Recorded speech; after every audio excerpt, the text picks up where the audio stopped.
ঢাকায় সবচাইতে কমন সমস্যা হচ্ছে ছিনতাই। তো আপনারা এই ছিনতাই থেকে বাঁচতে কি করতে পারেন বা আপনাদের কি করা উচিত? তো আপনারা বেশিরভাগই তো বাসে করেই ঢাকায় ঢোকেন। যারা নতুন ঢুকেন আরকি তাদের জন্য এটি বলা দরকার।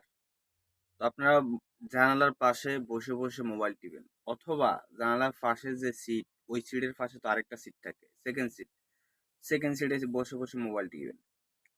তো সাধারণত ছিনতাইকারীরা কি করে? ওরা আপনাদেরকে ফলো করে।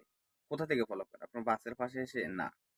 ওরা অনেক দূর থেকে আপনাকে ফলো করে। ধরেন আপনি যেই বাস দিয়ে যাচ্ছেন, ওই বাস থেকে আরো ২-৩ টা গাড়ি পরে থেকে আপনাকে ফলো করে। আপনার ফাঁসে, ফাঁসে ফলো করে। যে আপনার মোবাইলের দিকে ভঙ্গি কেমন বা আপনার মোবাইল দিকে যে তাকিয়ে আছেন এটার টাইমিংটা কেমন? ওরা ওরা এটা ফলো করে। তো ফলো করার পরে যখন আপনি মোবাইলের দিকে মোবাইলের দিকেই তাকিয়ে আছেন, তখন হুট করে এসে বাসের যে জানালার যে সাইড, ওই সাইডের পর হাত রেখে হাত ওইখানে ভর দিয়ে উঠে ঠাস করে মোবাইলটা নিয়ে যায়। তখন আপনি তো আর কিছু করার থাকে না। মুহূর্তের মধ্যে ও গায়েব হয়ে যাবে। এটা থেকে বাঁচতে হলে অবশ্যই আপনাদের ঢাকার ভিতর ঢোকার সাথে, সাথে হয়তো মোবাইল টিপা বন্ধ করে দিতে হবে, আর নয়তো জানালা বন্ধ করে দিতে হবে।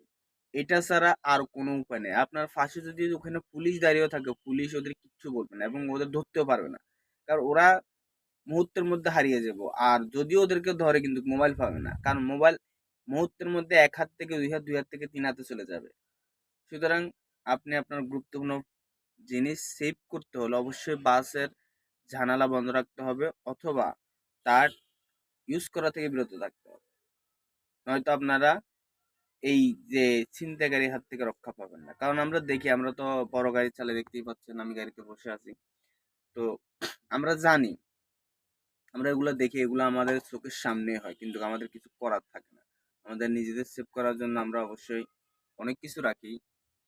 আহ, ধরেন লাঠি থাকে, অনেক সময় লাঠি তো তেমন একটা হয় না, ওরা ছুরি টুরি নিয়ে আসে। তো তো আমাদের কাছে ছুরি থাকে, হয়তো কারো কাছে চাকু টাকু থাকে, এই যে তাদের থামানোর জন্য।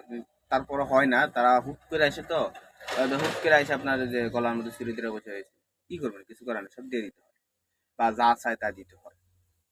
তো এটা থেকে বাঁচতে হলে অবশ্যই জানালা বন্ধ রাখতে হবে, মাস্ট। আপনার গরম লাগুক যাই লাগুক। আর ঢাকার ভিতর ঢুকলে তো বায়ু দূষণ বিশাল অবস্থা। এখানে অনেক আপনার এই যে বাতাসের সাথে বায়ু, এই ধুল অনেক। এটা থেকে বাঁচতে হলে আপনাকে জানালা বন্ধ রাখতেই হবে। সুতরাং আপনি জানালা খুলে রাখার কোনো মানে হয় না। আপনার লাইফ রিস্ক হয়ে যাবে। ও যদি আপনার থেকে কিছু না নিতে পারে বা আপনি যদি ওর অবস্থান বুঝে ফেলেন, আপনি ওকে ধরার চেষ্টা করলে আপনাকে ছুরি মেরে দিবে।